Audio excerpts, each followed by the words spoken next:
Good afternoon, everyone. You're here with Paula and Shannon with Sage Wellness Connection, and we are still on the path to explore, discover, and connect to the 8 dimensions of wellness. And this is our mini series, I guess. Today, we're talking about intellectual wellness, and we also have a special guest, Joshua Iverson, and he will be introducing himself shortly. But before we get to Josh, Shannon is going to give a little bit of background and history about us. Well, I think it's, I always think it's interesting, when we have been doing all of these PowerPoints and we talk lots about our own histories.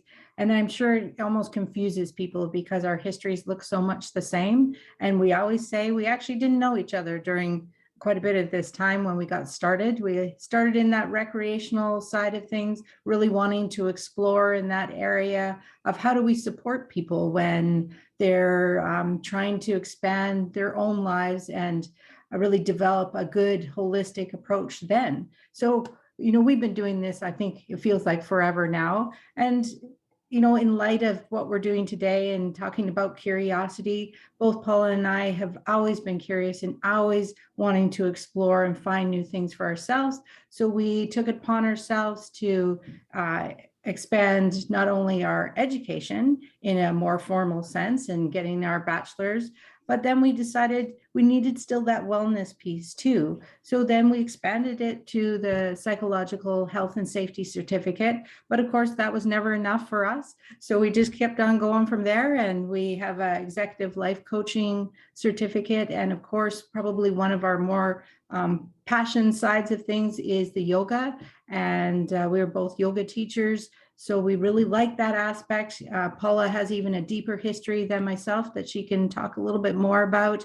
But we're both, of course, in that process of expanding that even more, because I think there's always something you can bring to the table that's a little bit new. And it's so important to keep up with what has currently been researched or acknowledged as we move across time and we learn a little bit more how we can support people in a better way. So that is in a very quick snapshot overview of us. And then Paula can explain a little bit more about her history. Sure, yeah. So when I first started taking some yoga classes and meditation classes, that led me into some other areas as a holistic health practitioner, and I've taken different certificates in Reiki and aromatherapy, and that's been just, I guess that's what has ended up leading me to where we're at now. It's that holistic view of wellness that I've always been interested in, and Shannon and I both have taken different courses on nutrition in the past as well, and I think you'll hear us when we've done webinars or podcasts before, we'll say, oh yeah, I was reading about this, or I was learning about that, or whatever. And I think that's just who we are. And that's led us to where we're at right now with the Rural Mental Health Project and wanting to share what we've learned and empower others. I think what is important to say too, in light of our guests that we have today, I think that when you look across your life and maybe you choose to have kids or you're inspiring kids, it's about being a role model and how you carry your life and allow that curiosity, because it will transfer over. And that's why we have this very special guest again with us today, because I think that that has exactly become a generational thing of something that's been passed along the line. But we'll let Josh explain a little bit about that. Hi, Paula. Hi, Shannon. Hi. Yeah, I'm really happy to be back to be talking about intellectual wellness today. I guess just a quick introduction of myself. I'm doing a doctorate in clinical psychology, so obviously the mental health aspect is very important for me. I've worked in addictions, in a detox center, and with seniors wellness as well. And sort of like both of you, the creativity and playfulness and exploration is a really important part of mental health in my eyes. I did my master's in music in music performance previously. So heading into this psychology journey, like I said, play and creativity are really at the center of what I think what makes up mental health and mental wellness. Awesome. Great point, Josh. And I think what I like about that too is that exposure to seniors, obviously in the mental health and addiction side of things, that keeping that play, no matter where you land developmentally, becomes that essence to move us forward, to be curious. But if we can do it in a fun way, why not? That's usually what gets us there. Absolutely. And before we really get started, let's just give a little thank you to the Canadian Mental Health Association and the Rural Mental Health Project for sponsoring this webinar. And Shannon will explain a little bit about the principles behind the Rural Mental Health Project. Well, I think it kind of wraps right into what Josh was even saying about that playful piece when we talk about that in the rural mental health perspective, because of course, Paula and I have said it really needs to be a holistic perspective. So this is why it's become a great fit with the Rural Mental Health Project, because they see it the same way. They see that we can strengthen communities, and often that is through play. That's finding ways and spaces and things like that to bring people together, because that's what works on our socialization or just creates a network for us. But what's really important and what we like about the Rural Mental Health Project is it's very community driven. So we're looking in our own community first, right, to see what those strengths are, which is another important principle as well. But, in that, we're going to find some gaps, and maybe there's some great ways and things that we can do to bring people to the table that brings their passion to the table, brings other people to the table, no matter what age you are. And as I said, Josh, I think it's awesome that you've had that exposure to seniors as well, but obviously you've seen that full development, because just in your own progress and time is spent learning on your journey, you've watched that full realm of the development. And that's what we're talking about in this project too. We're not limiting it to just one segment of the community. We want to really speak to everyone within that community. And that has to also be to, every member, so that we're including our newcomers that come to Wainwright in area, so they can learn what we have to offer, but we can support them on their journey while they're here. And most importantly in this project, though, we want to make it clear, because I think the stigmas and bias and judgments, and we hear all of those words when it's wrapped around mental health all the time, but we want people to understand that 5 in 5 people have mental health. This is not something that just certain people have, because I think we put some parameters around that word mental health that sounds like you have something, that you have a diagnosis, or you have a condition, or you have a concern, but we all have mental health. It's just, how do we support that mental health so we can be productive people within our communities, and we can be a part of that strength in the community, and ultimately all working together to really provide an environment that we all want to be a part of.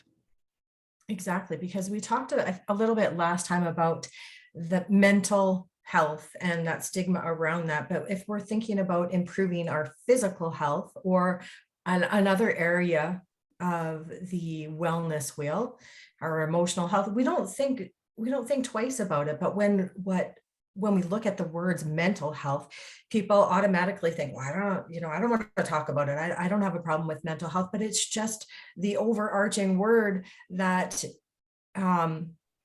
basically it encompasses all of those areas of wellness, and we all work on one area or another. And that's exactly why we're here today. So we will dive a little bit into the wellness wheel as a whole before we separate it out and talk a bit more about intellectual wellness. And so for Shannon and myself, and obviously Josh, I think you understand this as well, that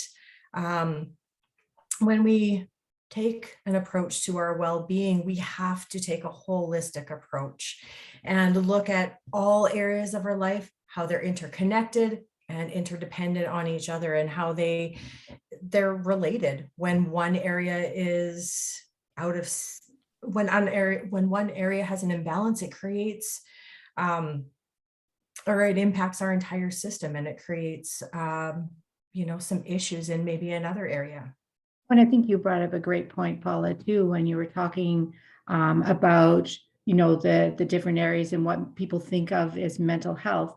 That could be talking about your physical health, how that impacts, but same as your finances, right? People are all, in some ways, good to talk about finances, but the impact that finances can have on your physical health or on your emotional health or on your social health can be staggering at times. If we don't manage that in a positive way, it is constantly interconnected. And I think that we really wanted to send that message that, like you said, you've always looked to that holistic approach. That's why we created Sage Wellness, is because we want to look at the person in entirety to say that, yeah, maybe it is your finances that you're struggling with right now, but let's talk about the emotional impact, the stress level that is having on you. And maybe that's why you can't get out and connect with your friends right now. As you can see, just in one simple statement, we're talking about half of the wellness wheel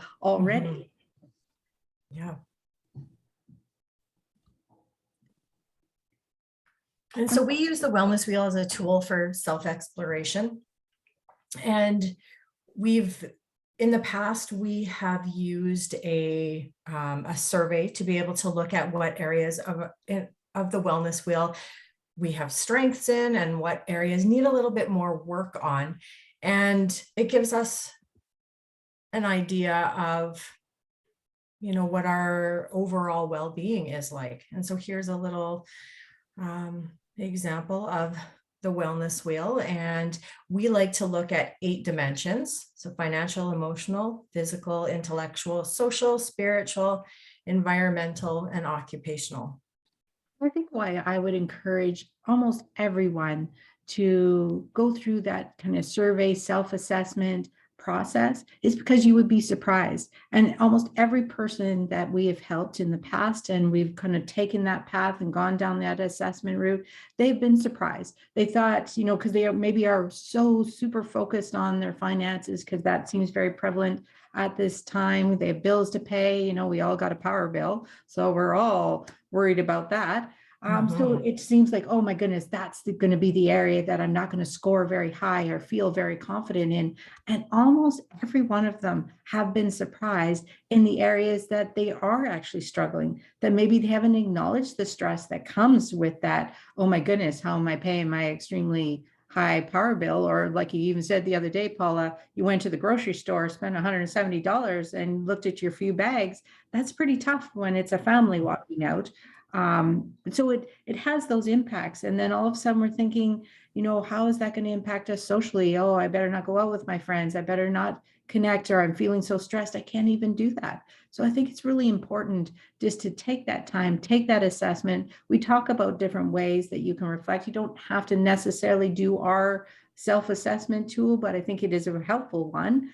But, sometimes just journaling. We talk lots about that. It gives you that moment to maybe find some clarity in where in this wheel am I feeling that stress, that I can maybe pump that up a little bit.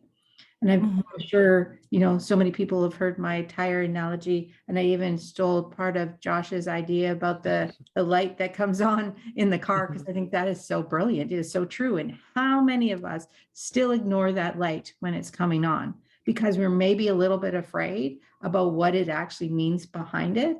And that's what we're suggesting today. Like this example is showing, you can be kind of all over the map. We're never saying that everything's going to be perfect, everything you're going to feel perfect in your finances, in your physical health, and all of that. We're always looking to develop those areas, and it's always that give and take of what we're even available to do at the time. We know, across the past 2 years, people that have been working, have their kids at home, trying to homeschool, still trying to pay the bills, still having their kids socially connected. There's a lot of those areas that we're getting pretty deflated, we'll say. And then we're just saying, maybe you use one of those strengths that you do well in to build up, to begin that being the process to build up those other areas. Exactly. I was just on social media this morning, and I saw one of my friends had posted a thank you. And so all it said was thank you. So I read the caption. And so her family was just getting over COVID. And so obviously that's, affecting your physical wellness. It's probably affecting her occupational wellness. She would have had to stay home. So many things would have been affected. But one of the strengths that she was able to draw on was her social wellness, and most likely her emotional wellness as well, because she has many close connections and lots of family members. And so she was thanking them for all of the messages and well wishes and people that have dropped off food at the doorstep and all of those connections. So that is the perfect example of someone being able to draw on other areas of her wellness to be able to compensate for when she's sick and it was affecting her physical wellness and the other pieces of the wellness wheel. And I think that's what we're really talking about with the harmony piece is it really, maybe you are really lacking in one area, but your life is still you're still living in harmony when you're able to access those other areas. And what might her life have looked like had she not maybe put the time and effort in building those social connections? Cultivating that Yes, area. and became very important for her, right? And that's different for all of us on what level that needs to be. But that just gives you a great example of saying that's something she could draw on, a strength that was given to her without, sometimes it's just the quick, hey, how you doing? Just checking in, right? It's not, we're saying everybody has to do something amazing or fabulous. It's sometimes the small things that count the most.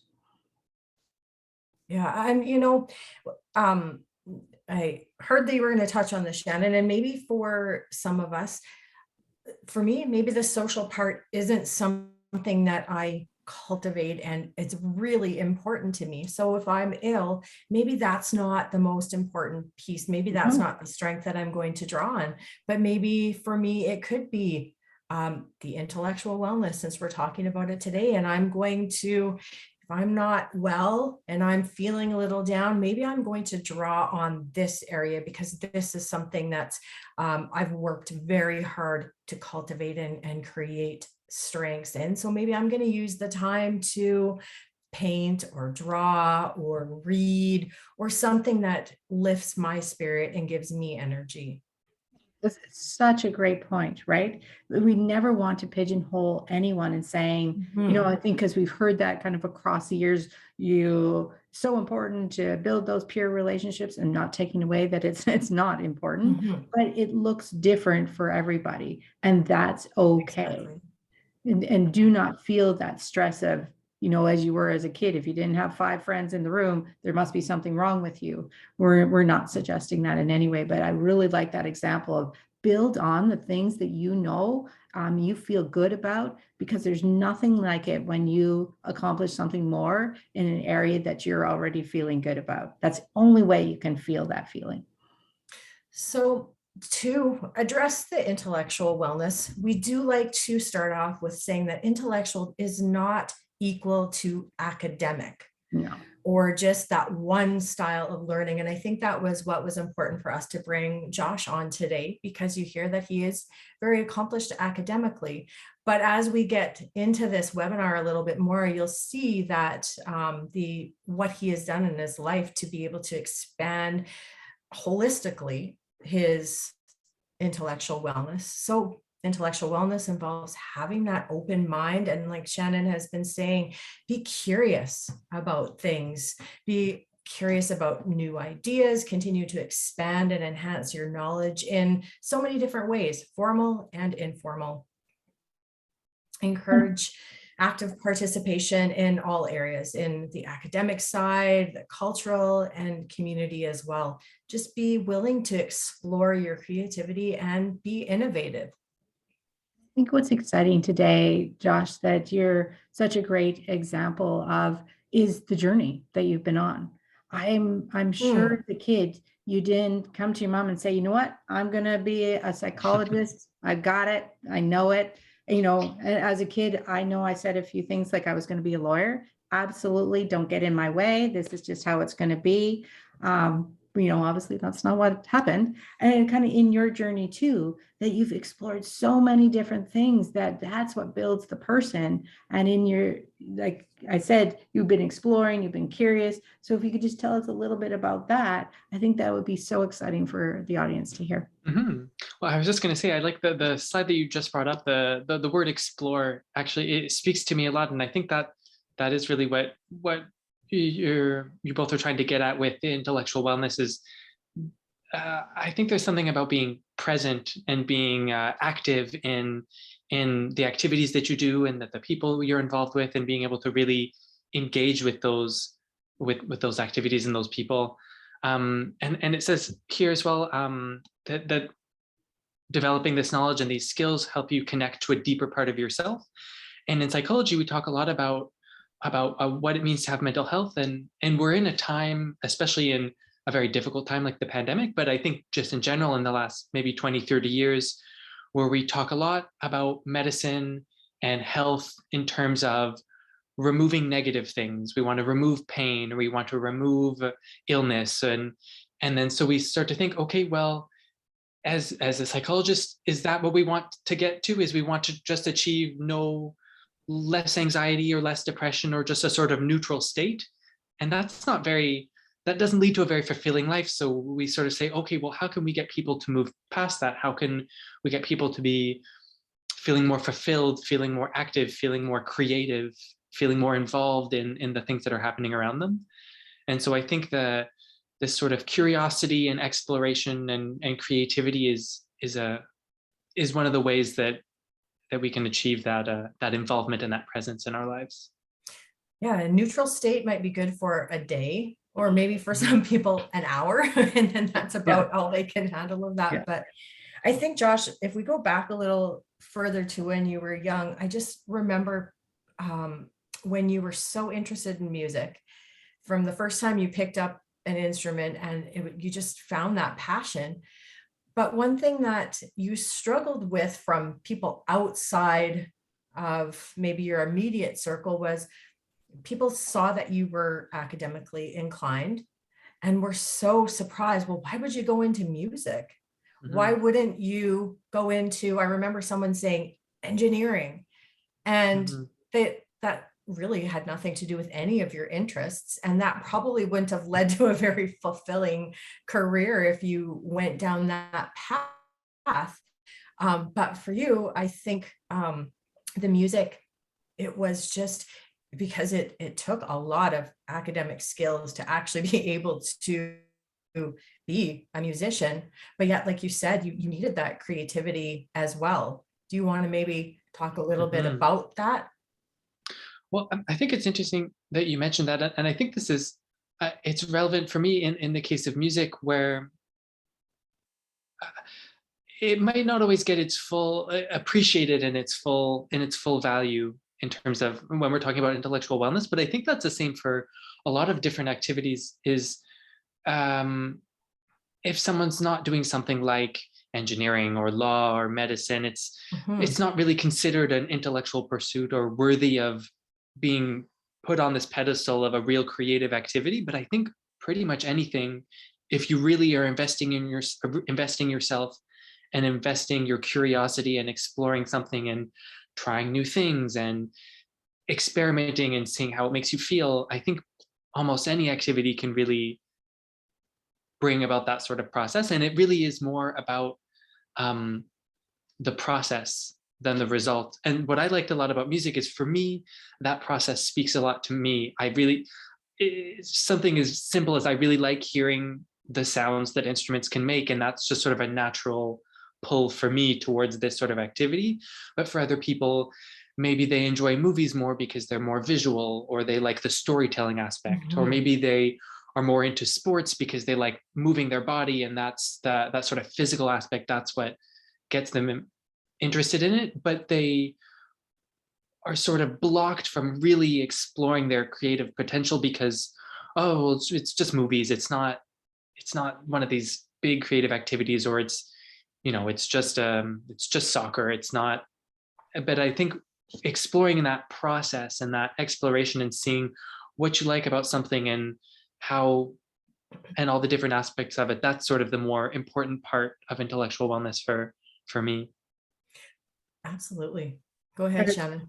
I was going to say, and I think what I like about that, because it hedges on that not limiting yourself because of other people's beliefs, right? Because for sure, you were obviously an exceptional student in elementary school and high school and all of those things. So people really kind of almost began to pigeonhole you into a certain area. And those are other people's beliefs of maybe even wishing that that's what they had as well. But what a great way to build up that capacity by exploring something that you love that really spoke to you. You know, I said this even with my own son. He was not a reader. Like if I put a book in front of him, it was like, you know, I don't want to read that. But he was a statistician. He loved all stats from almost every age. As soon as he could speak about them, he was talking hockey stats, who played for who, what their stats looked like for the year. He would read everything about them. So that was reading. That was being curious. That was being passionate about something he loved. And I said, even in our traveling, as long as I wrapped it around something to do with hockey, you know, some type of sport, he was all about it then. We were exploring castles. We were exploring all different parts of the world, because that was the curiosity and the passion brought him there, but expanded his knowledge and understanding of the rest of the world. So it doesn't really matter how you get there, I guess is what I'm saying. Well, I like that. And I think there's something with really, people can sometimes get stuck on this step because, and I've done this before too, where I've tried drawing, I've tried painting, I've tried, you know, lots of different activities where it's just like, I don't really like this very much. I don't really find this very fun. And then to sort of look at the areas of your life, well, what can I do where I really just get lost for a couple of hours? What are the activities where I just find myself really, that I don't even see the time going by, don't notice that I'm hungry, don't notice that I've been so engaged in this activity. And then I think that's a good starting point, like you sort of said, is to hone in on that area of interest and see, okay, well, what do I like about this? What is it about this thing that really gets my brain rolling? And then sort of applying that to other areas of your life as well. I think what's great too, right, is you will be able to take that interest and that love of music and actually put it into something. Not that you have to, I agree. It's not like you have to become, you know, a movie, like a cinematologist or whatever they call them, a movie maker, because you love movies, but maybe it expands into other areas and captures you enough. And you're kind of the essence of that. You began in this, you know, love of music. You were able to draw it out, play in orchestras in quite a few places around our world and things like that. Explore that to every depth that you wanted. And now you're on not a completely separate path, but another path, which is kind of opened the door from where you started. I think that's what makes it so interesting, is never, I guess, limiting yourself to just because you started there. Because now maybe people would only see you as, well, why would you leave that? Right. But you're a musician. Yeah. You know? Well, exactly. Yeah, I think it's easier for our brains to do that, to put people in boxes, because it's just easier for us to understand or explain. And I think that's where we have to break down some of those barriers and stigmas in a way as well, to be able to see a whole picture. Sorry, Josh, what were you going to say?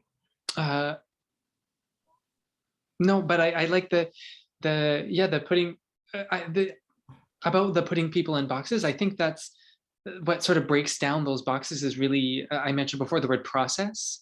And so it's not so much about the result or the activity or the specific thing that we're doing, but it's sort of this creative, intellectual process of having an open mind, being curious to learn about new problems, to tackle new problems. And that can sort of take whichever form you like, as long as that's the process that's being played out. Well, and as you both were talking, I was just thinking about the word inspiration. And as you're, you know, as we're learning and being creative, what's happening, and even if it is just like listening to a piece of music or watching a movie, it's that spark And that spark is inspiring. And as we're inspired, that's where we're going to be curious and learn more and more. And I think as we were talking, I was thinking a little bit about yoga and how on the surface, maybe when you're just looking at that one dimensional piece and you're thinking about the physicality of yoga, but the depth, as we began learning, like the depth of it and the like the yoga philosophy itself, there was just so much more. And I think that's why we want to keep going and going, because you're just uncovering those layers and you want to know more. And that really is that spark. Mhm. I think that's such a great point about the yoga, because some people would only see it for that 45 minutes of physical activity, right? Mhm. And I think for ourselves, because we had that fitness background, so it had that very physical piece to it. And not to say there aren't tons of philosophies and reasons and all of those kind of things that you can bring into your physical well-being on that side of things. But with the yoga, for myself, it just kind of took it one step further, that there is this wealth of information. There's so much depth to it. There's so many factors that you can bring in that are far broader than just that 45 minutes that we may see somebody. So that's Mhm. what's always been kind of exciting to me, for sure. Well, and I think I like this slide. Sometimes we do have to challenge and push ourselves a little bit, right? We want to be able to keep our brains active. We want to be able to think and question. That's part of life. I think that's what makes things exciting and dynamic versus just being static. And like you said, Josh, that neutral feeling, right? And, but sometimes being in that neutral zone sometimes is a safe zone, right? So sometimes we do need to challenge ourselves and push ourselves and develop our interests and expand our circles a little bit more to learn things that maybe are outside of our comfort zone. It's Mhm. putting yourself in those uncomfortable positions, right? Every once in a while, that's okay. I'm Mhm. pretty sure that for you now, Josh, staying in that world, not that you don't have to work for it in that musical world all the time. That is something that has to be honed continuously, for sure. Mhm. But stepping over now to this world of psychology is something that's probably brought, you've had to push yourself. You could have stayed in a zone that you knew and knew well, or now you're pushing yourself. Maybe it was a little uncomfortable, maybe not, but it certainly probably has opened up in a different way. Mhm. Yeah, well, it definitely was very uncomfortable. It was a big period of adaptation to sort of meet this new challenge and this new way of thinking and this new way of interacting with the world, I guess. But I think one thing that stands out for me in this slide is the challenge and push yourself when it feels right. And I think Mhm.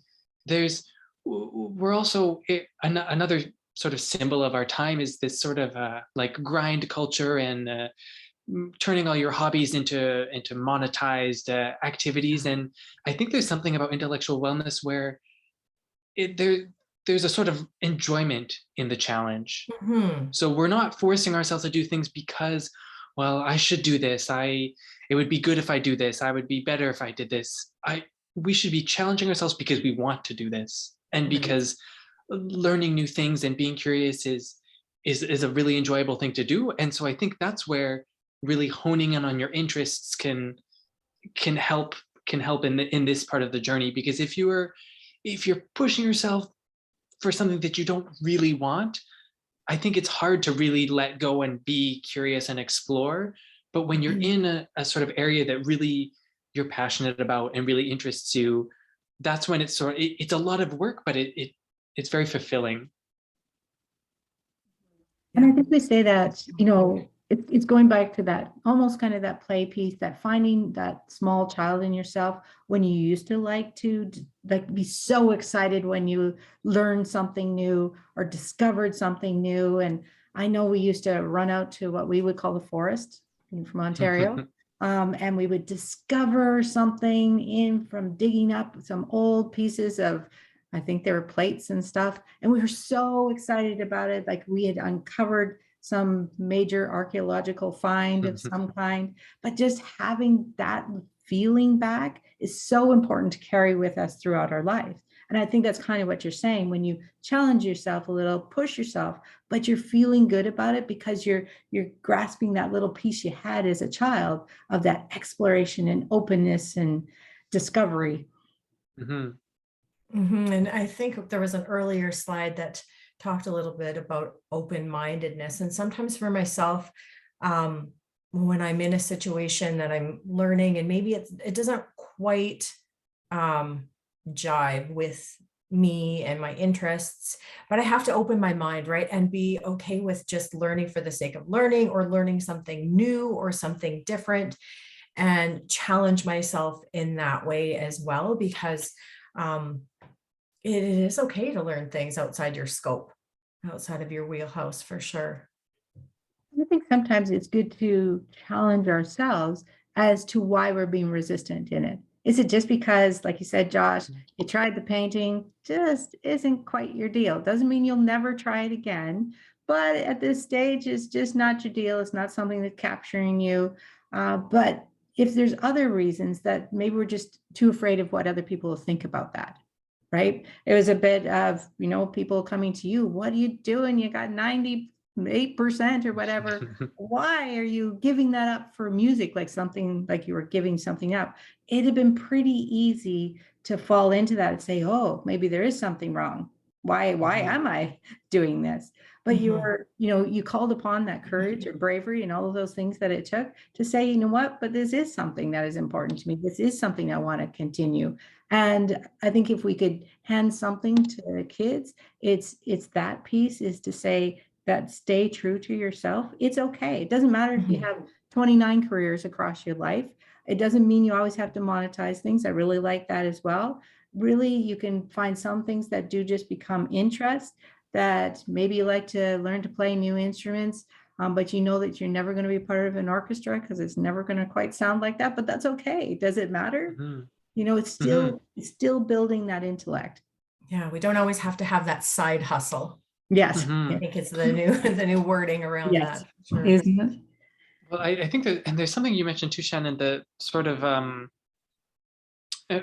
it made me think of the sort of fear of failure as well, or the fear of looking stupid, or maybe just some sort of insecurities. And I think one thing about intellectual wellness, which there's a part of it which is we hope to have it in our careers, but I think in other areas of our life, it's also to really do something that is totally useless, that doesn't serve a purpose.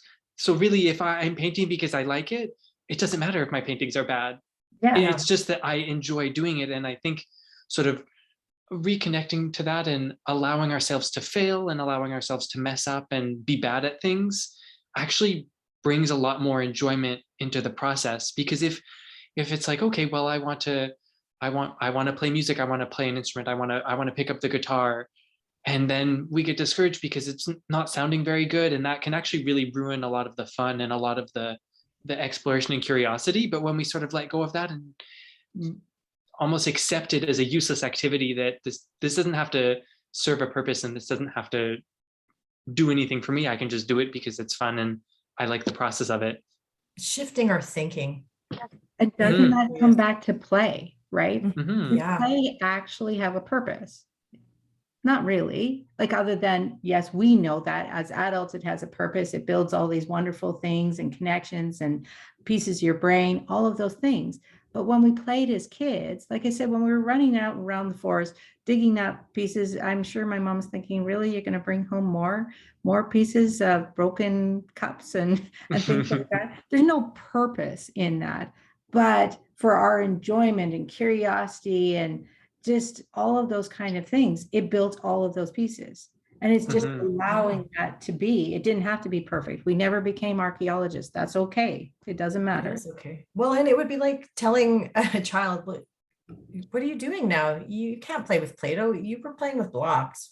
We only play with blocks here. You can't experiment and move on. And if you think about it in a childlike, through a child's lens, they are experimenting and trying new things all the time. someone was just telling me that their son was just into goo. You know that, do you remember goo? It was in Mhm. those little containers and goo. But I mean, that's like the epitome of just experimenting with Mhm. something. It's like the colors and the sparkles and the texture and all of that. And then moving on to something else. But it really is, yeah, for myself, I know I have to shift my thinking into why, because I have a lot of creativity inside of me, but it doesn't always come out the way I would like it to.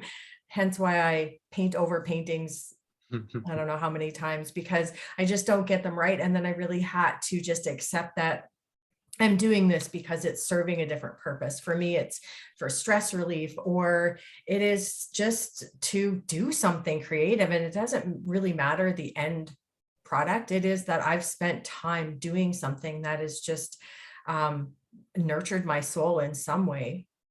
And Mhm. so, And just like Well, even paintings or, sorry, Josh, or writing books or whatever, you look to some of the artists that, historically we've had. I purposely, and many people maybe would disagree with me, I have Van Gogh paintings. That's always been an interest. I kind of like the paintings, but when I truly look at it, it's fairly simplistic in many ways. And I know smart people might disagree with me, but I purposely keep that to say that was his perspective. And that's what I like about it. I see more of the person behind it that did the painting. And that's what draws me to the painting. And I can look at a million other paintings and think, really, I think I could have done that in 10 seconds. But I couldn't because I'm not that person behind that. So I think it is just allowing us to be the person behind it. And it's okay what it turns out to be. And it doesn't matter if we ever become Van Gogh or, another painter or whatever, or a musician. It doesn't matter. And I often say that with kids and parents, that just don't take their dreams down right now. It doesn't matter. Let them dream. mhm. Let them dream to whatever they want. I think that that's the best piece that we need as adults to come back, because that serves our intellect when we are dreaming about things or what we think we might become. Well, and that's actually something that it, I think it's almost easier to become an expert painter or an expert musician or an expert writer than it is to relearn how to play and dream and have fun and really let go. And for a lot of of the world's greatest artists of all kind, that those are the people that have really learned how to let go and learned how to play and experiment. And it is it takes a lot of work to get back to that place where we can really sort of let go of the purpose and let go of trying to have a specific thing that we want to do and achieving it, and just letting the process happen. And Mm. yeah, absolutely. I think I know for myself when I make, because I make lots of little lotions and lip balm and stuff like that. And I had so much fun in the creating part that when I went to start selling it in different markets and things like that, it lost some of the appeal, because I think most of the appeal was just in the creation part. And that's okay. It doesn't always have to be taken that one step further. The process, like we've been saying, is so important. Mm. mhm. Well, and I think there's especially with a lot of like I really enjoy going to museums and I really enjoy reading, and I think a lot of people find those activities a little bit intimidating because that they go at it with a real seriousness that sort Mhm. of takes out the fun. And I've had the chance this year, especially in school, to be able to look at reading from a different way, where we're sort of trained, I guess, when we're growing up, to you need to read from beginning to end, and you need to go and you need to be quick and efficient and understand everything and get through it. And I find with my readings now, I read two sentences and it makes me think of something, and then I stop to think about something. And at the beginning I was like, no, focus, read, get through your stuff. And now that I've taken more time to just, oh well, that did make it reminded me of a memory, and now I can take 5 minutes and think about that memory, and then I can read a bit, and I can, oh, it made me think of something else, I can stop and get up and do something and come back. And that's the part where the real creativity and the real exploration happens when we sort of let go a little bit and play around with it a little bit more. And that's where connections are happening as well. It's Mhm, not just mhm. all about a means to an end. And I Mhm. think that's really important to keep in mind as well. And I think I've kind of used the reading as well. Like, definitely, I was taught the same thing, so I really learned how to skim pretty quickly, get the important words out of it. So I was almost losing the stories in things Mhm. because I was only trying to get, okay, let's get to point A to point B. Oh, what did they do? And then I thought one day, well, how does that make sense? It's a fictional story, anyways.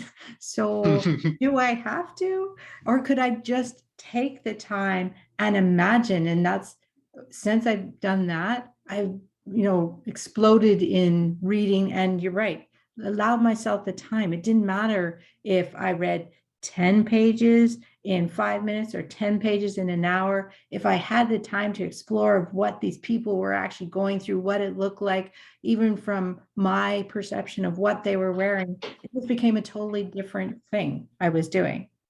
Mhm, It's really about embodying Mhm. whatever it mhm. is that you're doing. Well, Mhm. and I think letting yourself be taken on that ride and that journey. And I find when I would go to orchestra concerts, that's a place where people take things very seriously and everyone gets dressed up. And I think it is very intimidating because people watch the concert and they don't know what they're supposed to be thinking or understanding. And when I go, I'm daydreaming and then I fell asleep for 10 minutes and then this made me think of something and okay, now I'm back and now I'm watching this person play, but then I'm off again and I'm not really listening. And that's what that's for. That's what art and and reading and things like that are for, is to take you on that journey and to really enjoy it and let yourself go and play, like we've said a few times. Well, I know when I've gone to an art gallery or a museum, um, sometimes I get more out of just the ambiance, and because a lot of the galleries are just beautiful, like Mhm, just without all the stuff, and they're airy and peaceful, um, and so it's really taking the time to, again, see the whole picture, right? When we're talking about our holistic philosophy, that can be applied to so many areas of our lives. Sometimes we're just in such a hurry, and no matter if we're reading or going to a museum, okay, we have an hour, let's get through this. And mhm. it's, why not take the time to just be present and be with whatever activity that you're doing. Well, and I think one of the ways to do that is we've talked a couple of times about the way that kids do things, and I think that's a good, like, if you were a kid in a museum, what would you do? Mhm. And so when I go, I'll go and I'll spend 15 minutes in front of one painting because the red is so red and it's so exciting and I don't really know what it means, but it's so interesting. And then I can skip a bunch of stuff I don't really care, and just sort of doing it not how you think you should, but following your instincts, almost following your Mhm. child instincts. Mm. Yeah, I love that. I like that. Follow what kind of inspires you in the moment and draws you to it. And don't put the parameters around, well, what should I know about this? Who is this artist? How long is it? Is that really what that artist did? Like, I don't think so. I think they just wanted you to be drawn to it in some way. And knowing that it's not going to speak to everybody, that's okay. Just like books, we can read all kinds of books. It doesn't matter what kind of book you read, and why do you have to make excuses for whatever it is you're about to read? It's okay, because it just allows you to grow and develop and go down a little bit further on your journey. And maybe, like you said, it also opens you up to something you never thought of because you allowed yourself the space of 10 minutes to just think outside of the box, and not even specifically about whatever it was you're standing in front of or whatever book you had open. Mhm. I think that's such a great Yes. thing. Sometimes we need to just leave our analytical brain behind and just um, eh, be with the experience of what it is we're doing. Well, and So, that's, no, go sorry, ahead. I was going to say that's also something that can be very, since we're talking about wellness, that can be very healing, because there are Mhm. a lot of things that our analytical brain gets in the way of what we really need, and it's hard to sort of see especially when we're feeling a little bit blocked in our lives and we don't really know where to move forward. That's where I think like this list of activities that opens up a space to play and to sort of let that part of our brain take a break.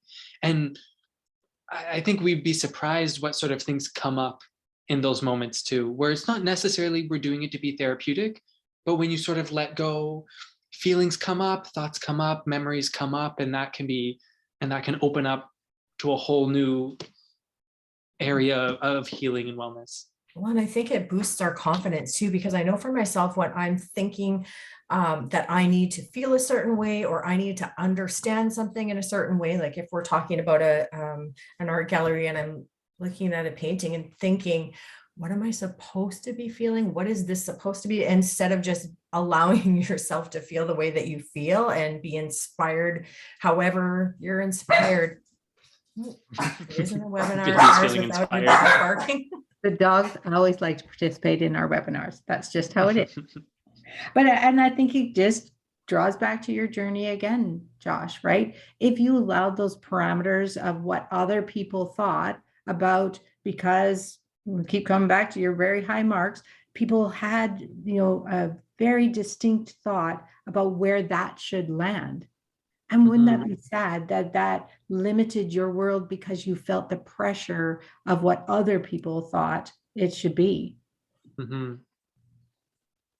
Definitely. So, yeah. And it is hard to hone in on that. And that's why I think I'm lucky to have had the environment where we were encouraged a lot of creativity and play and getting in touch with that side. That also does help you know what you like and which is, I think, which is very difficult for a lot of people, and it's difficult for myself as well, to sort of, well, even just looking at this list, well, what do I like? What do I want to do? And to sort of just letting go and focusing in on yourself a little bit. And that's what helps not block out those outside voices, but to maybe amplify the inner voice.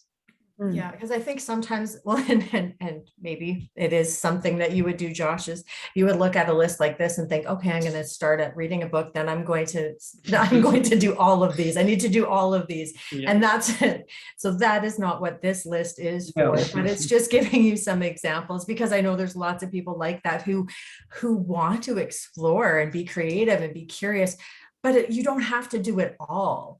And just allow it to come naturally. Allow yourself to just be naturally inspired. I know you've talked a lot, Shannon, about just walking with your dog, right? And the things that you come across.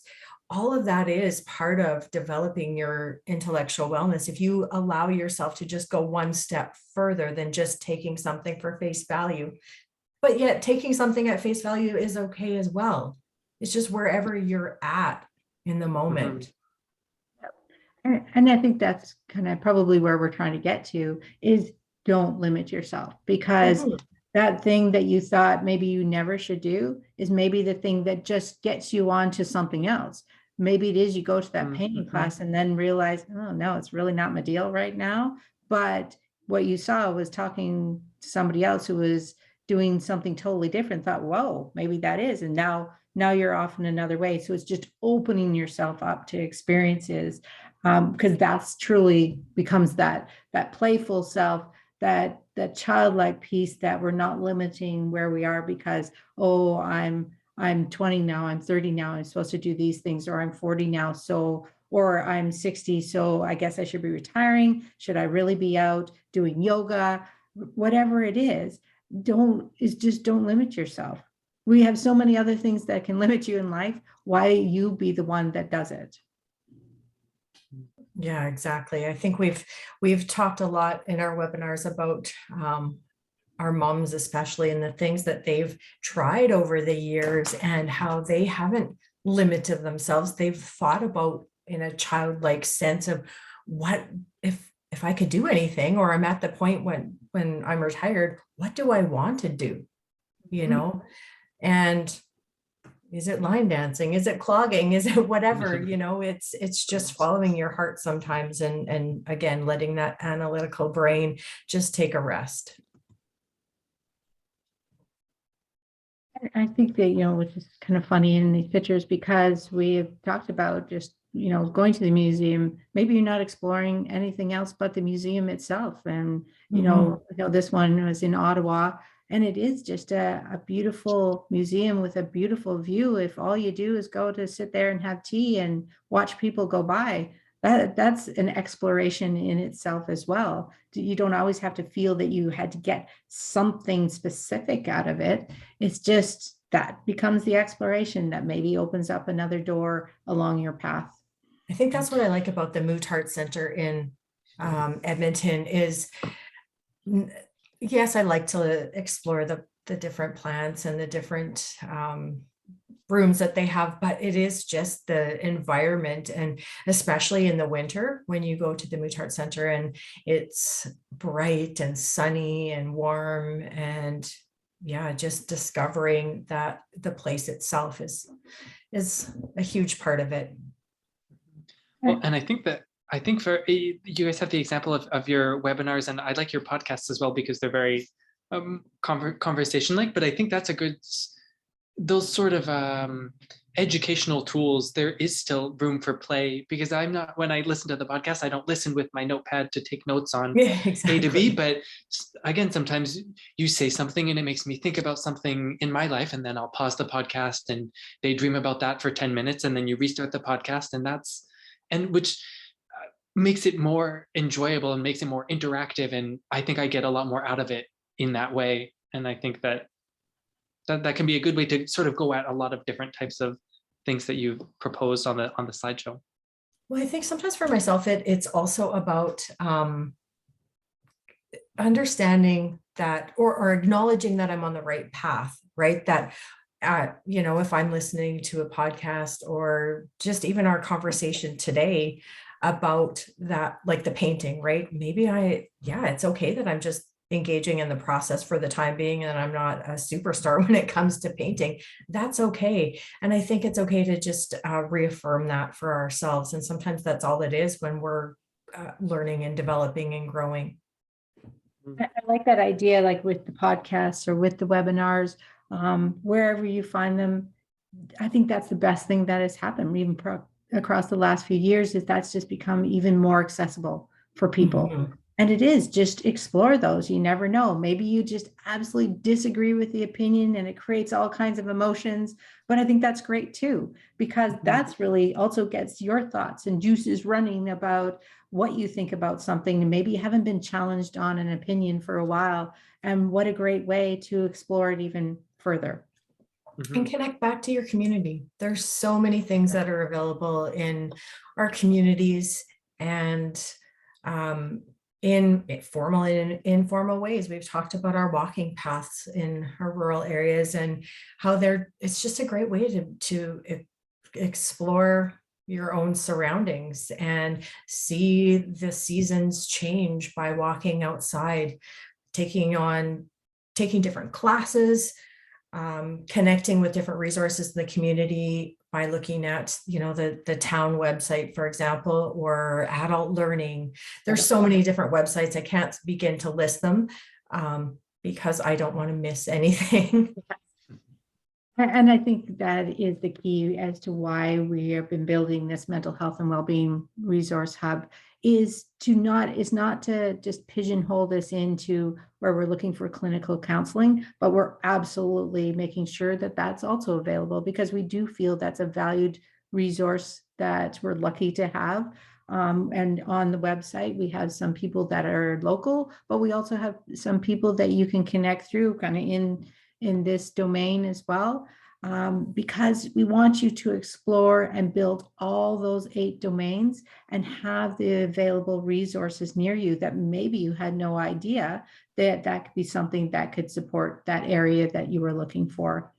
So, if you have the opportunity to check it out, I will say it's still in the process of being built. We're still waiting on information from people and things like that, but across time and just keep coming back, there'll always be new resources, or you can connect with us through the website. If you know of somebody who could be a great valued resource on here, please let us know. I think that would be great to add to it.